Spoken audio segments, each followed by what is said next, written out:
1, 2, 3. Ooh! I think we need to have that as the start of the pod now, actually. Finally, in 10 episodes, we've managed to sync up the clap. Ooh, that's a poor turn of phrase. Yeah, I think we've gone into a different show there. WandaVision already, again. A bit of a whistle-stop tour of Season 1 with our thoughts. And to give you a peek behind the curtain, this is being recorded in 2 sessions. We're doing a bit of time travel today, so good luck editing, Charlie. Well, the thing is now, you've now locked me into doing that. Anyone who follows us on Instagram, via @DRHPod, will probably already know that we're both pretty big fans, spoiler alert, of the show.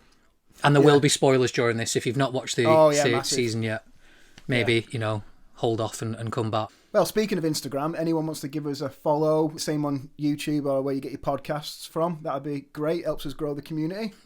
That's the really horrible bit. I hate doing it, but I feel like, we should. Box it off, move on, right? WandaVision. You know what? I love it, and I don't really want to repeat what we said when we first talked about it. But I actually really like the fact that it's a weekly show. Yeah. I think it's put me into such a good headspace for it. The conversations that we have between episodes and between like recording the pods and stuff. I really think that we hit the broad topics quite easily in any TV show, but I really, really do think that for me personally, I miss the smaller detail when you binge watch something. Yeah. And I think I'm not sure whether or not the idea behind that creatively was to make sure it was a weekly show because of things like that. But for me personally, I'm really enjoying it. I'm loving the spectacle of it as well. We're all stuck at home, not being able to really go out or anything. I definitely agree. It feels like event television. So a bit like the big series of yesteryear.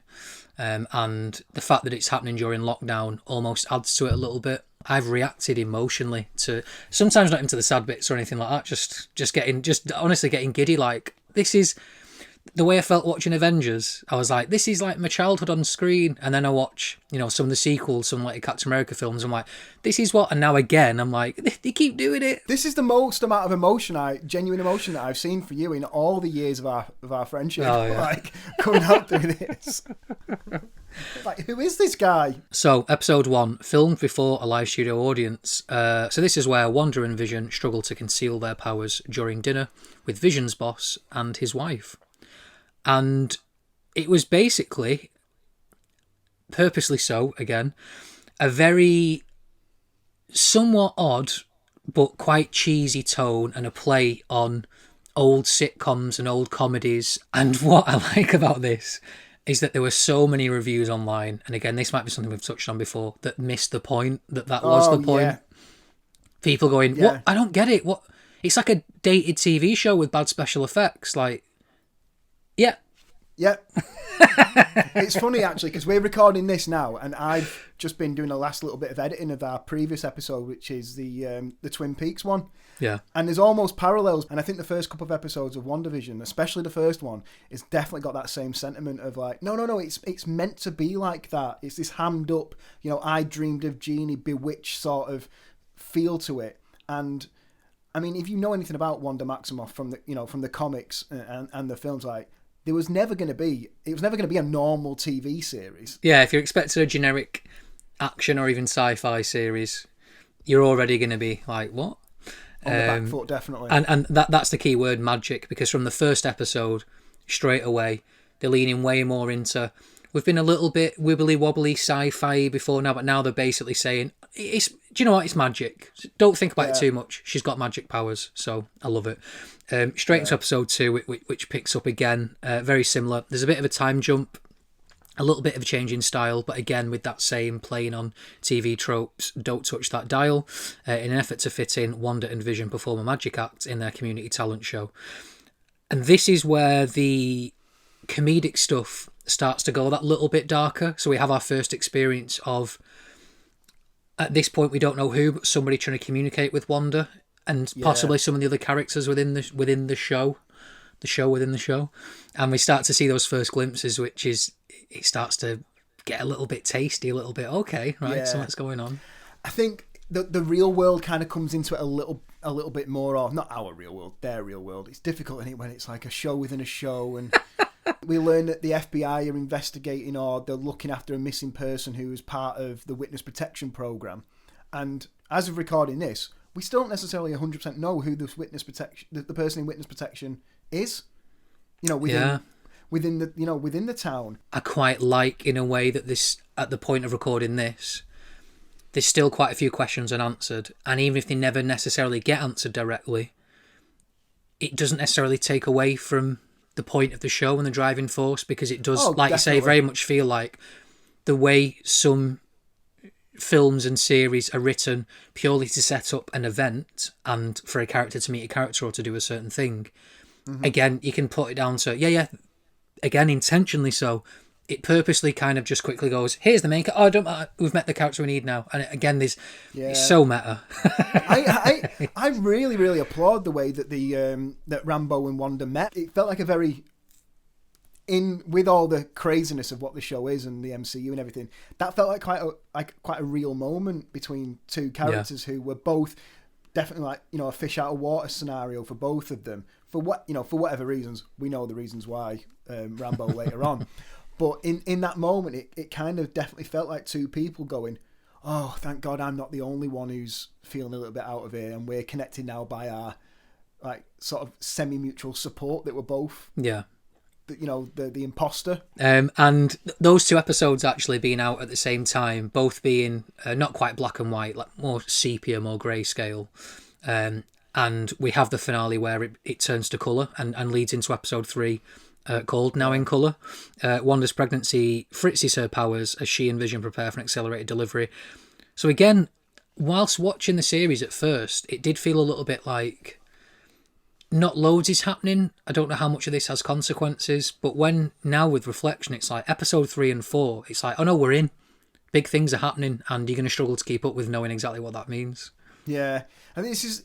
I think I've written down in my notes, but I'm gonna preface this with like, maybe I'm wrong, but isn't this like the episode where Vision first starts to sort of crack onto things not actually adding up? Yeah, he starts to question things to the point of, rather than just thinking it's odd and then there being a purposely cheesy one-liner or a comedy bit, it's where he starts to become a bit more self-aware. I think for me, what it was, it really separates Vision from everyone else in the town. That he's not like them. He's a little bit different to them with how Wanda is potentially controlling him or manipulating him or whatever. Yeah, definitely. And it might be in this episode where I think he literally says something like, or this could be further in, he kind of acknowledges that although there's gaps in his memory, from what we as an audience know, from what's happened with the Infinity Saga and things, he's aware that, oh, I'm pretty powerful, and actually... you don't, even if you do want to have the same level of control over me as you're exercising over the other people, you're not going to have that same power regardless of the situation. And there's a bit of an acknowledgement of letting the audience know, remember, Wanda's definitely arguably the most powerful character in the MCU, and we're only just starting to get hints of it and seeing it, but Vision's up there. Vision's up there. He's pretty legit. Yeah. No, he spat my drink out everywhere then, thinking about what he's capable of. But this is the pregnancy episode, or the beginning of it, and there's the whole playing with the idea that people in the town would notice that she was suddenly super pregnant. Would they? Because or are they just going along with what's happening, so they just accept it as as the new status quo or whatever. Vision, however, is completely with Wanda on the fact that it seems to be developing from nowhere. He walks out of the house, he comes back, and she's like even more pregnant than she was before he left the house. And then there's the funny thing about talking about the two names that they want for the baby, which becomes irrelevant because it's twins in the end. So again, it's what's influencing what, is it real, and how thought out in advance is all the shenanigans that are going on. Is it more emotional? Is it reactionary rather than a planned out beginning, middle, and end plan to a destination that she wants to, or somebody wants to get to? It's kind of more reactionary, almost like a defense mechanism. Yeah, it adds, and again, it adds another layer of. In the show, they almost play the comedy side of it of, oh, not just one baby, it's two. Oh no, what are we going to do? Yeah. But then it gives a chance to, as it gets later into the season, to play with some of the stuff from the comics, some of the other characters, lesser known characters from the Marvel universe, and gives us a chance to again just flesh out that weirdness of the show of just when you start to think you've got a grip on things, it changes again. It keeps changing up, which I love. Well, this is it. Like straight away with the adverts coming in. Yeah. Like, is it the Hydra soap? Yeah. There's like a few. There's a few good ones. Yeah. Yeah. There's like a Stark toaster. I think maybe been in episode 2. And I think sometimes you can try and maybe read too much into them and try and find out what it is. And it's like, no, it can actually just be like Hydra soap. Yeah. Yeah. It's as deep as that sort of thing. But and then I think the episode ends with Rambo breaking character with Vision, with Wanda while Vision's outside. I think that's the bit where the guy's cutting his hedges and it goes through the wall. Yeah, and it's almost like a glitch in the Matrix kind of thing. Something's a bit broken. Yeah. And then she goes back into the house and there's the conversation with. No, we go back into the house. Sorry, and there's a conversation between Wanda and Rambo, and how Rambo she kind of has some sort of like epiphany, or a sudden lightning bolt moment of that, where she is almost like a sobering up of the situation. And she mentions, I think she mentions Ultron, doesn't she? Yeah, I think she mentions the fact that she had a brother who died, that Ultron killed him, and all of a sudden, that's almost when it switches Wanda from being subconsciously doing a lot of this stuff to almost like, oh, right, she's awake, she's aware, and it doesn't matter. Too real. Yeah. Yeah, and we've got to get that. We've got to get rid of that reality. Off your pop, Rambo. Yeah, exactly. And leading nicely into episode 4, we interrupt this programme.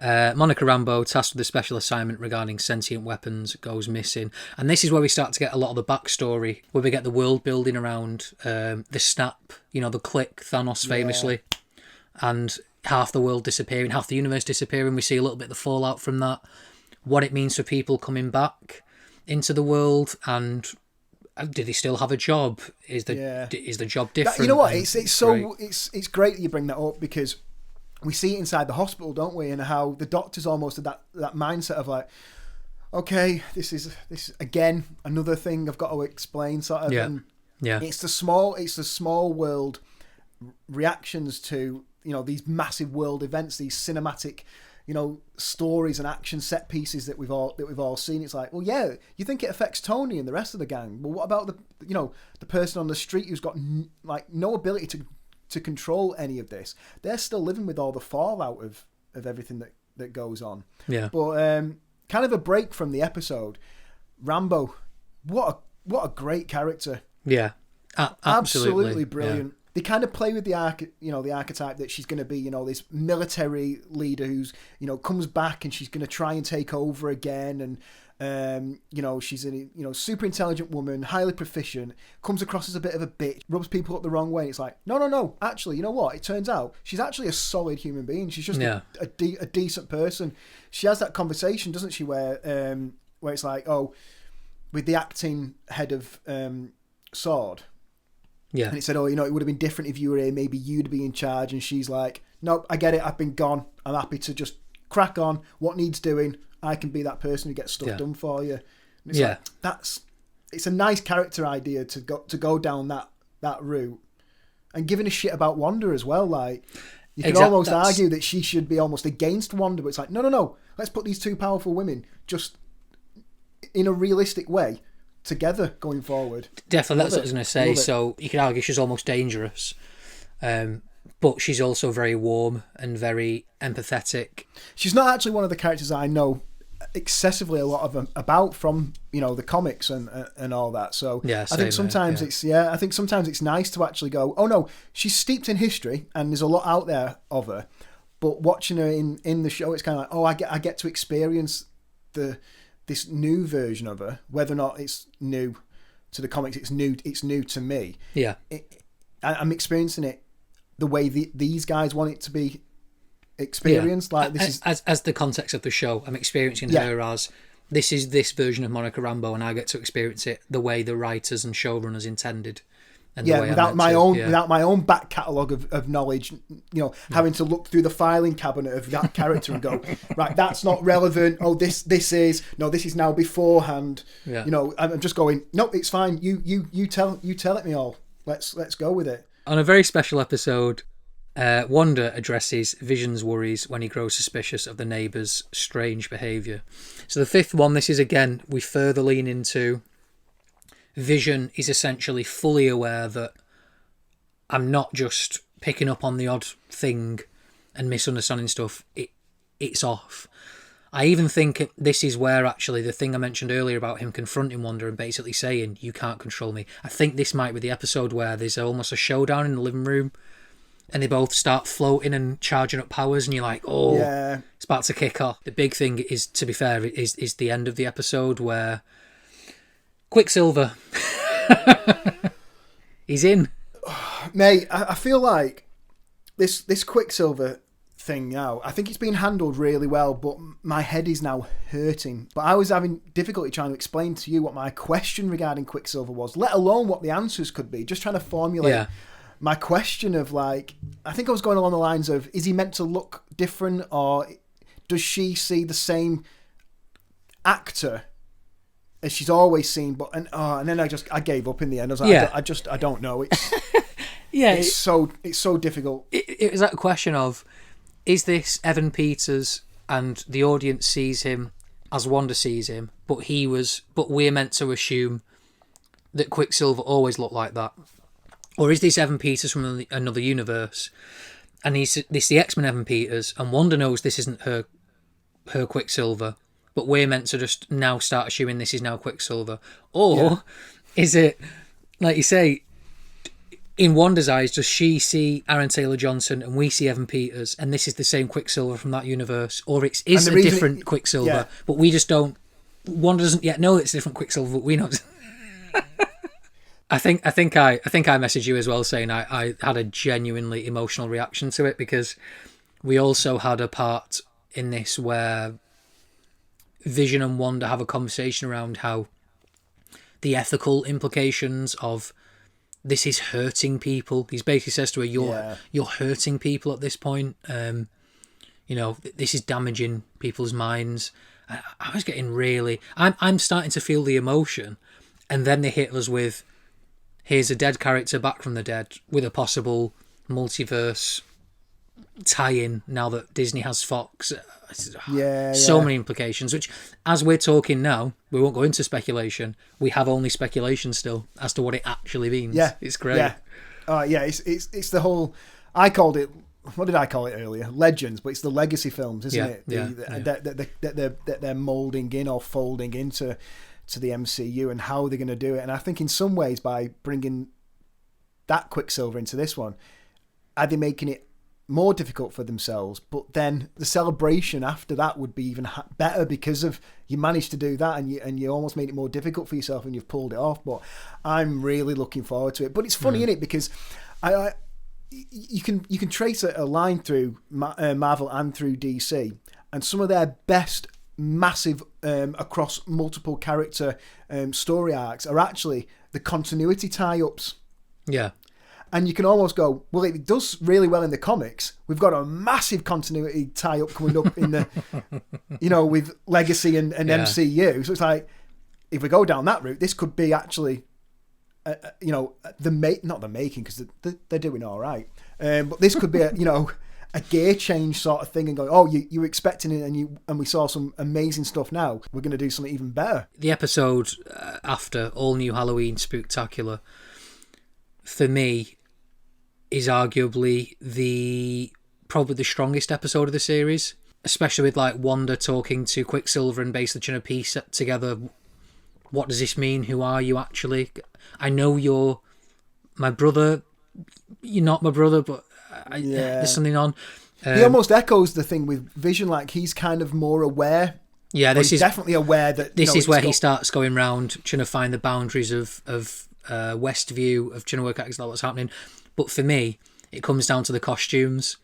Oh yeah, I mean, classic Scarlet Witch costume, classic Vision. I mean, Elizabeth Olsen. All day, you look great as classic Scarlet Witch, even if it's meant to be a bit of a cheesy, silly costume. And she, as a character, as an actor within the series, really leans into the fun side of it, and we see it a lot here. And Vision as the cheesy, again, in my mind, in the comic books, it looks great. It really works when you see it. Literally, we've had this conversation before, haven't we? Yeah. It's funny, isn't it? Like, what we're talking about episode 6, and you've mentioned Elizabeth Olsen, but we've gone on before about how much we like Paul Bettany as an actor, as a performer. And good actor, doing good acting. That's the bit there. But Elizabeth Olsen she's brilliant. Like, she's fully committed all the way through it, and at no point, let's be honest, she's got some arguably ridiculous things that she needs to do, like, but she pulls them off in with the conviction of the craft, and that she's nailing through all the way. Like, I never go, oh god, that's a bit a bit cheesy in that, but yeah, I all hats off to her. She's really, like, her and Paul Bettany as a twosome, like, it's great. Yeah. On to episode 7, breaking the fourth wall. Monica plots a return, and Wanda navigates unsettling complications. Vision forms a new alliance. So here is where we start to get a lot of the characters' own little storylines which have been set up. I mean, again, episode 7? So much has happened in so little time, and yet also not that much has changed. It really plays with your experience of watching the show, and it really does break the fourth wall. Yeah.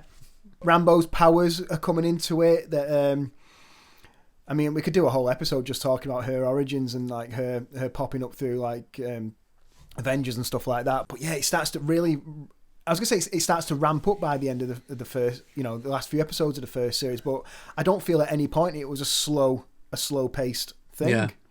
I think they definitely changed the tone of the first couple of episodes, going away from or giving us more than just the parodies of the classic TV shows. And I think it was a perfect time that they did it. They gave it enough that it was interesting, and then stopped it just before people could potentially get bored, or not bored, but become a bit sick of it and needing a little bit more of what they were expecting back into it. So I think that was paced and timed really, really well. Yeah, definitely. And we get at the end of this episode the big reveal that someone we've not mentioned, and kind of intentionally so, Catherine Hahn as Agatha Harkness, which, from the character name, I had ideas that there's more to it. Mate. But they nailed it in the promotional stuff, and in the clips they're shown, that it was just, they almost leaned into, oh no, she's a great comedy actor, and she's here to provide that relief within the series, and she does do that. And even as what seems to be a villain, she's still providing the yucks as we go into it. She's great. She's one of my favourite. And again, we've not seen tons of her up to this point, but the bits we've seen, I'm in love with her. She's got a real. This is a bit pretentious now, but some actors, they have a thing. There's something about them that.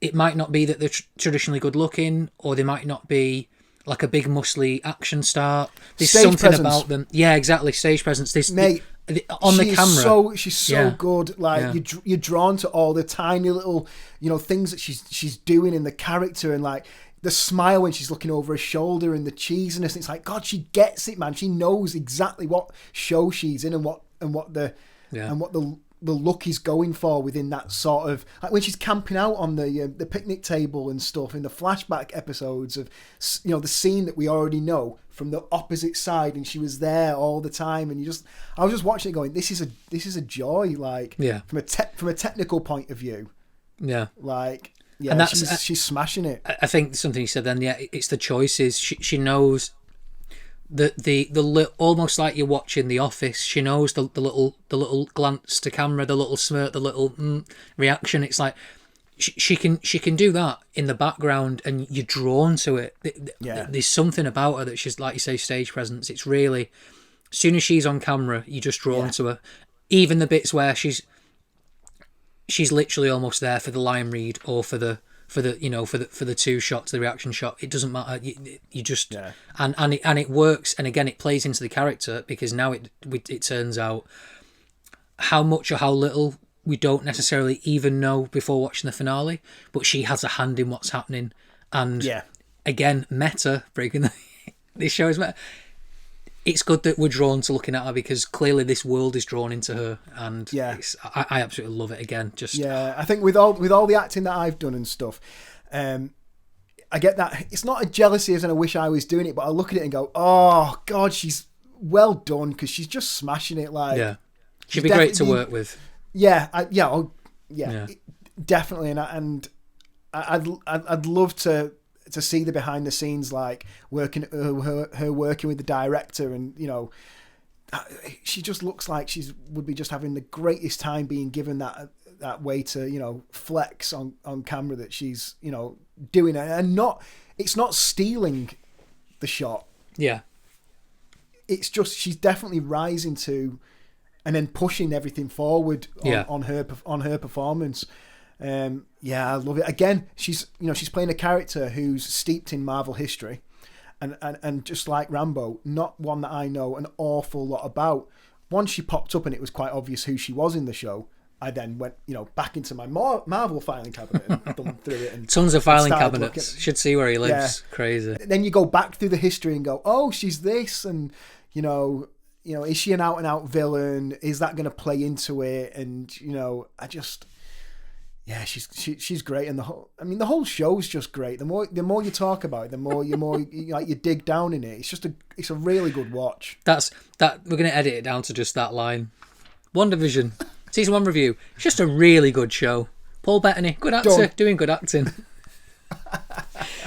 and finally as well, for this particular section, episode 8 previously on, we go back to it's magic, it's chaos magic, it's probability powers, it's hexes. We're in. It's full on. This is a war of witches, and everyone else is just getting dragged in and chewed up, and is going to be along for the ride. Wanda embarks on a troubling journey, revisiting her past for insights into her present and future. So we get Agatha's character almost wants to learn how Wanda is managing to do half the stuff she's doing. Although it seems Agatha's maybe nudged her along and helped her in some ways to make it happen more. She doesn't understand how you're so powerful. How have you managed to do this with no training and with no effort, seemingly? And it's almost like a therapeutic episode. Let's watch you react to things in your life that we as an audience know. And now as a character, you get to deal with on screen more than just a quick scene of going, my brother's dead. On to fight Ultron. She really gets to sit in those emotional moments, and it's quite heavy. With all the stuff in when she was a child and the bombing and all that. There was one particular thing that happens in it when her and her brother are under the bed, and she's looking at the bomb, the Stark bomb. Well done, Tony, you shit. But you know what? That happened to him as well in the first Iron Man film. So it's like, karma. Your fault, mate. Yeah. Yep. Yeah, but then have a go at Nick Fury for making weapons, but whatever. When she's looking at the bomb trying to control it, and I was watching it going, oh, this is a conversation that me and Lewis had where he thinks that did she have original powers that have been amplified by her experience and the Hydra exposure to the stone and all that. And I was sat there going, oh, Lewis, you shit! It looks like he was right. I hate that guy. For knowing something. There's still enough question marks ahead of the finale where it could just be a roller coaster of emotions of last episode of here's 100 questions you've still got that need to be answered, or here's 200 more. Yeah, exactly. Here's 200 more, and some of them are still not answered. You better hope we do a season 2, or you better hope this goes into the next phase of the films to be addressed because it's such fun. Yeah. Rambo's not in that episode, and I don't think it lacked her. Like, it didn't feel like she was missing. But afterwards, I was like, oh God, I just need more of her character. She disappears the episode before, doesn't she? At the post-credit sting, she basically turns around and sees faux Quicksilver, as Agatha calls him. Yeah. So again, my mind just went, oh, my mind is blown. I think what it is, whenever you mention Quicksilver now, you're gonna have to just keep on talking because I can't deal with my own. Your thoughts are just going too fast.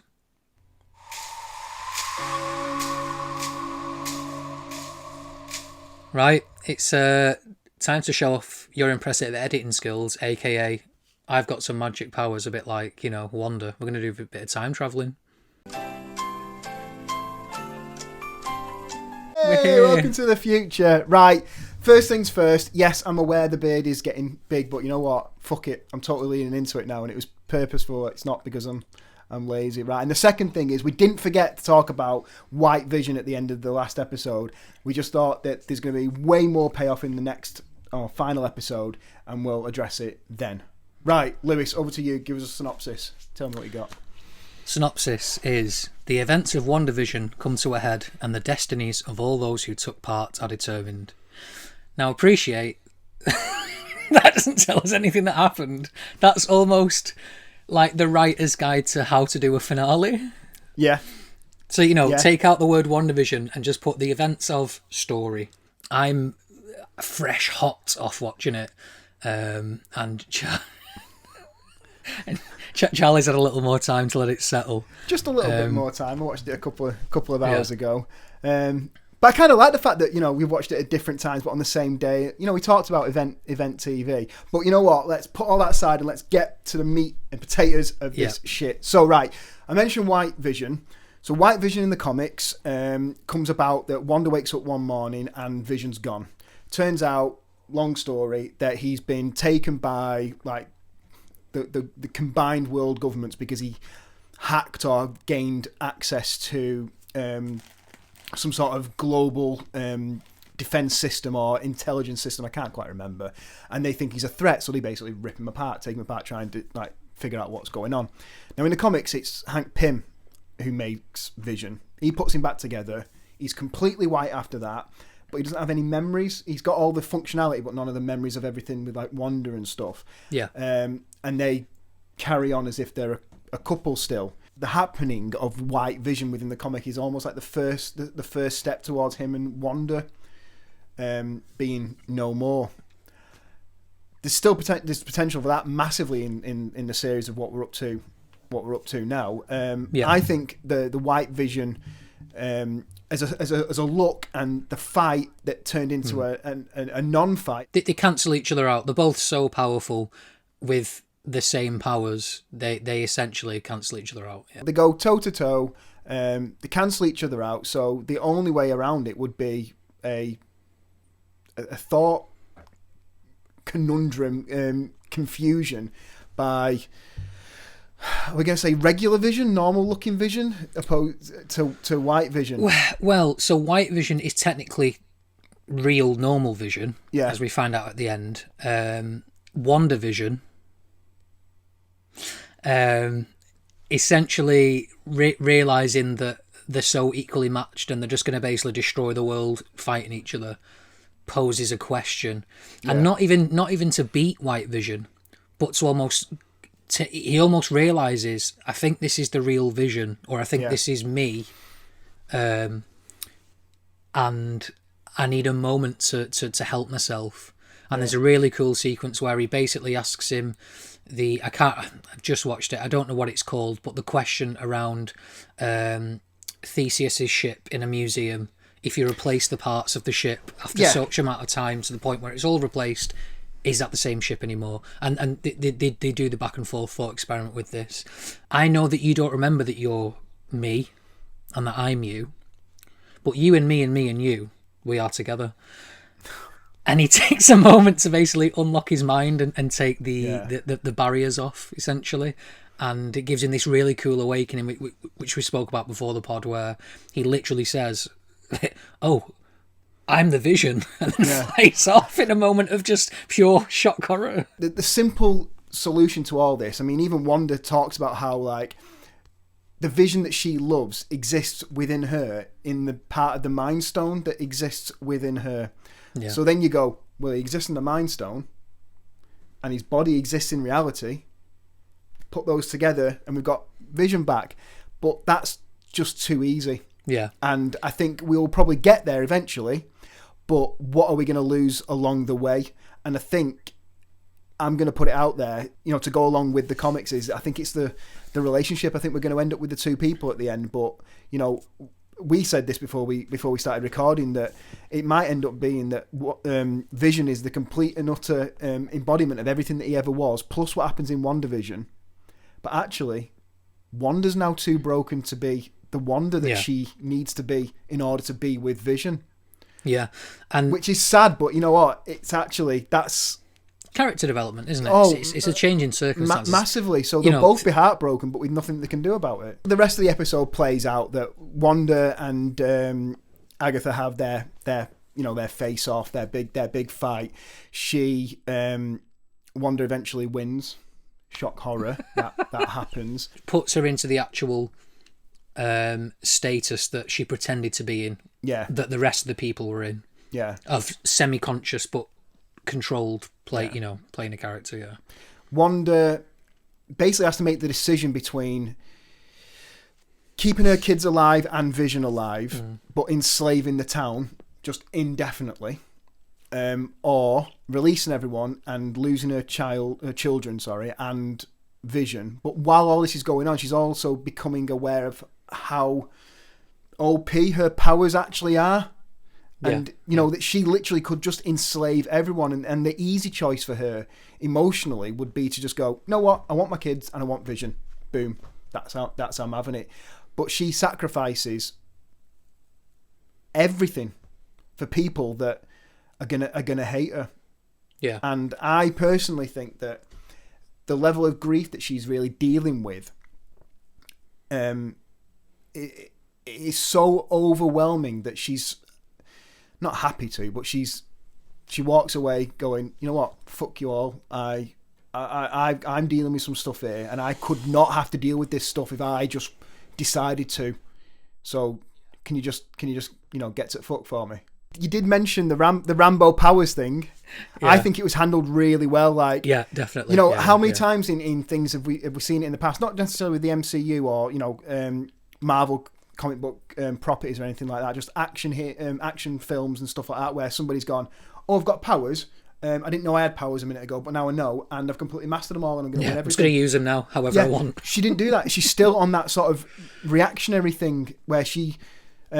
You said, I'm not going to steal this from you, but you said when she jumps in front of the boys to save them from being shot, she wasn't jumping in front of them going, "My powers will sort this out." You said it like she was going to sacrifice herself.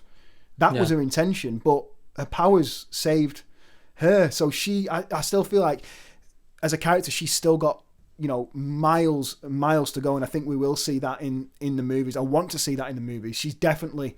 There's a post-credit scene setting that up, so so she's going to do stuff with Captain Marvel and the other Skrulls, presumably. Yeah, and I think she's a big enough character that's been set up through WandaVision, and she's a capable actor to be able to hold her own. Like, definitely to come into a show as a non-known character and be going, "Yep, I'm holding screen, I'm doing this." There maybe wasn't enough of her in the finale. We would have liked to see more.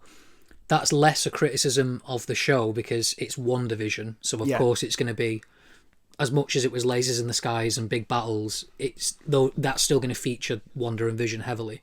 Mm-hmm. It's testament to how well she was written and how well as an actor it was performed that we wanted to see. It was almost like she's almost the third character, the third lead. Do you know what I mean? Yeah, like, we wanted to see 100%. More of that. And I don't think that it was necessarily set up to be that. No. And I think she definitely has made that her own. Haywood, he got his T-bone junction smashed from Darcy there. And I love that. And they didn't make a massive thing of it, and they could have. And I think they would like this episode. We're trying to cram a lot into a short time. They could have made this whole thing about it. But he's a real shit, and I love that he's going to do hard time. We won't see it again. We won't see anything to do with it, but he's going to do hard time. He seemed quite warm, and again intentionally so. You want it to be a bit of a twist that he actually wasn't good. but it just felt a little like, could we not have a little more of a hint? A little. He should have been a bit. He could have been a bit more grey to begin with, rather than just the first thing. It was almost like towards the end. It was, I'm going to send a drone in and shoot Wanda, and it was like, oh, he's a baddie. And then by the end, he was just fully like, I'll just kill everyone just to achieve my aim. And it was very I think sudden. They should have gone down more the sort of corporate route with him and made him more of an, he wasn't necessarily company a baddie. man. Yeah. And it was all about him driving his own development and position within, within Sword. That, that's probably where it came from. Like, it was almost, he's feeding his own ego on it. And actually, or even, opposing that, they could have lent into the company man route of saying, he's technically the hero because I represent the people, the taxpayers, humans, and all I see here is a major threat. And as far as I'm concerned, the world's about to end again. So I'm just going to go in and take them out. Yeah. And to a certain degree, you go, yeah, I kind of agree. He kind of needs to at that point. Acting wise, I really enjoyed his performance in certain bits. Definitely. Yeah. He definitely had that feel, but again, it was just a little, and again, maybe it was a constraint of this isn't a film, and this isn't part of a trilogy of characters within the MCU. It was very much, we've got to the finale, we're doing the limited series approach, so we need to just cram everything into the finale. When you've got comic book knowledge of characters, his reaction to her makes way more sense, because we have to remember that, I mean, it's even been spoke about in like press junkets and stuff like that when they've been asked like who's the most powerful character in the MCU. Well, it's Wanda. Yeah. And she's the most powerful character in the comic books, like, the whole House of M story where she said no more mutants, and there's even that thing of like she's in the 616 universe. She's like the linchpin pivot point for the whole multiverse of madness. There's supposed to be like a character in every single universe. Yeah. That the whole universe like spins around, and Wanda is the 616 in modern comics, been that sort of that super big character, and it's even mentioned in the show that she's more powerful than Doctor Strange now, so that's going to have a weird, or not necessarily weird, an interesting dynamic in the next Doctor Strange film. Like, how's that going to play out? It's definitely set up and framed that she is essentially a villain at this point, but not with evil intentions, I guess. Yeah. Because the literal last shot of her going through this Doomsday book, and there's an argument to be made that that you'd mentioned in our talk before the pod of she's made the sacrifice from Westview of, I can't have my children in this life this way, so I'm going to go away and find a way to do it without the tether of using the energy of whoever's around me. Is she technically going to be the villain or a villain in Doctor Strange or another film? Or is it just going to be this weird grey area, which is something I quite like a lot of the time in stories of, she's not a villain, she's not a hero, she's got an agenda, she's got things she needs to do, objectives she wants to achieve, and the fallout of that is where the conflict comes then, of her, she's not there to destroy the universe, but some of her powers, maybe there's a question mark of what that could do, and how do the rest of the characters on her level deal with that and help her or hinder her? I don't know. I actually like that there was two post-credit stings or whatever you want to call them. The first one is the more obvious, what you kind of expect from a post-credit sting, not necessarily with the main characters, but it's tying it back into the tying it into Captain Marvel, and she's looking up there, and Rambo looks up and stuff, and it's almost like that is what you expect. The second one, I think, is there to confuse people with the whole book of, is she going full on like dark magic, or is she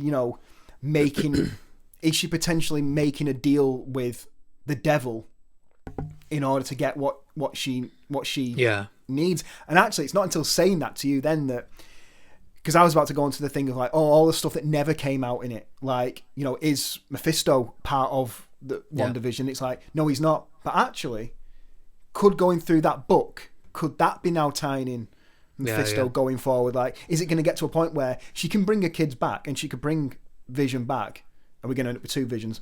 We've got a Vision fight again. But, is the way that for her to bring it back actually to make a deal with Mephisto? Other things that didn't come out. I mean, we're going to have to talk about the really quick blue elephant in the room, aren't we? Yeah. I mean, or lack thereof, as it turned out. I'm confused because I would say that if you're going to get somebody to play Quicksilver, anyone else through recorded history would have been better than Evan Peters. Yeah. If it was to turn out that they weren't Quicksilver. Yeah, and we're not saying we don't like Evan Peters, because we've both been very clear that we love him. We love him as Quicksilver. I think we both loved Aaron Taylor Johnson as his version as well. I enjoyed him. Yeah. It's not like a battle of the Quicksilvers. This version of Quicksilver is literally a random guy called Boner, who even laughs at the audience and goes, "Ha, Boner." And I was like, so just looks like the one that. Cool, okay. But you know what? I feel like with everything that they've done and all the continuity issues that they're having to deal with, I feel like there's got to be more coming. I have complete faith. As much as I'm kind of like, oh God, I was expecting some sort of, the legacy films coming into it, or the legacy universe coming into it. This is the way they're going to do it. I'm not just hoping this. You've cast Evan Peters. Like, this is the way to do it. And then it didn't come out. He says to Rambo, "Do you like Steven Seagal?" Now, Steven Seagal is not an in the moment big action star, but you know what? When in the Quicksilver that Evan Peters plays, he's from a time period where Steven Seagal would be 100%. Yeah. So it's kind of like, why even say that? Why not say, "Do you like The Rock?" Make him. You've almost definitely put a pin in him being from a different time period because of the Steven Seagal bit. The exact same time period that his Quicksilver in the films is from. And he's definitely written to be like the Quicksilver from the Marvel Fox/Legacy films. There's got to be more coming. And he's called Ralph as well, which is Agatha's husband that we never see. She keeps referring to Ralph. I've got to go and cook his dinner, husband Ralph. She mentions. Does she say husband or does she just say Ralph? Because it felt more like a teenage son. Because he was. Oh really? I felt husband, but maybe that says something about my psyche and your psyche. And I don't know if a podcast is what we need to be addressing it on.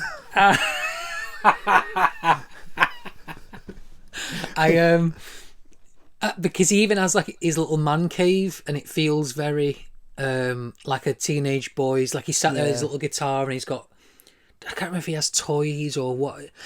Even he's very reminiscent to his basement in the movies. Yeah, that's what I was going to say. It really felt like that again. So, yeah, it's. I think for me, the fact that I had a lot of questions, and I'll be honest, a lot of criticisms of the finale overall, that felt less like, this is just a big question that still needs answering, and more like, oh, okay, that was a cash grab, or that was a.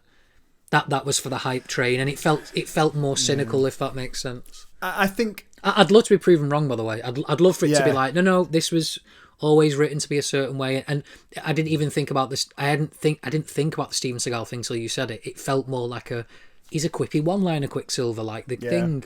So now that you said that, the writing in it though that we've seen not just in WandaVision but the whole MCU, they thought about that. They picked the right. People who don't know who Steven Seagal is won't even pick up on that. Be like, oh, right, he's mentioned somebody. But if you know who Steven Seagal is, you're also aware that he's not made films in years. Some people aren't even aware that he's a... Do you know what I mean? Like, there's only a couple of other things that I want to mention. The emotional conversation between Elizabeth Olsen and Paul Bettany. Like, we talked about how good they are as a twosome on screen. But that stuff when the hex is closing in and they're having the conversation and they know what's coming. Great pieces of writing as well. For me, it was that interaction summed up the whole series for me. The emotion, the love between these two characters, and then again, the more I think about it, what Wanda could do, she could instantly have that, and she doesn't, because she knows how the ramifications. She knows the consequences. The consequence, of it.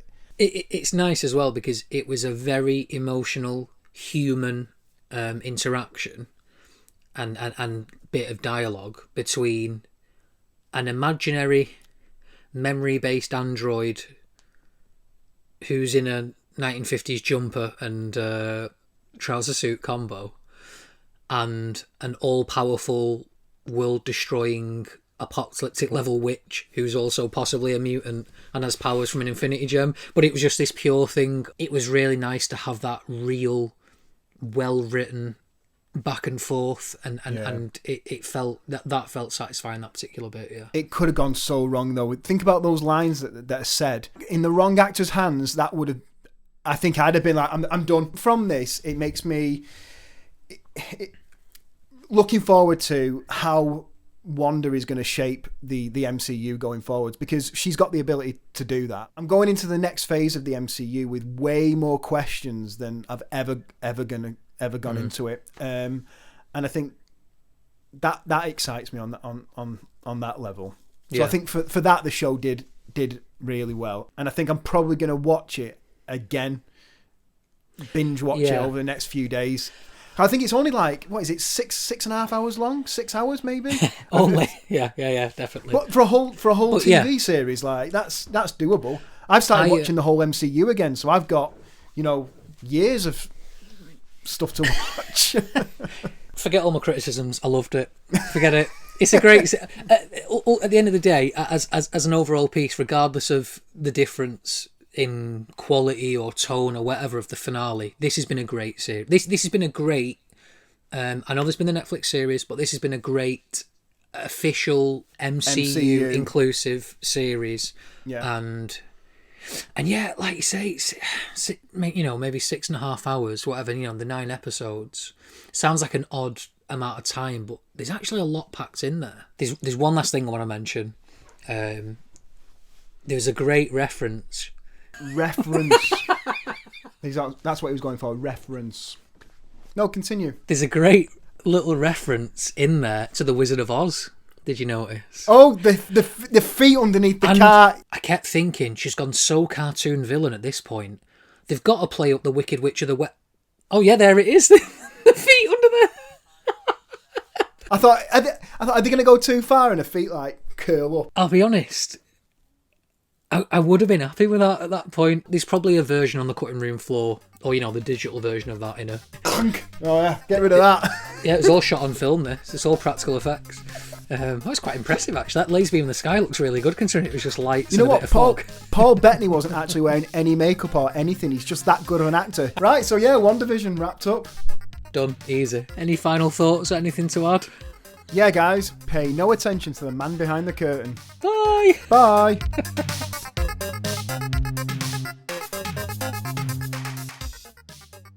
It's long enough as it is.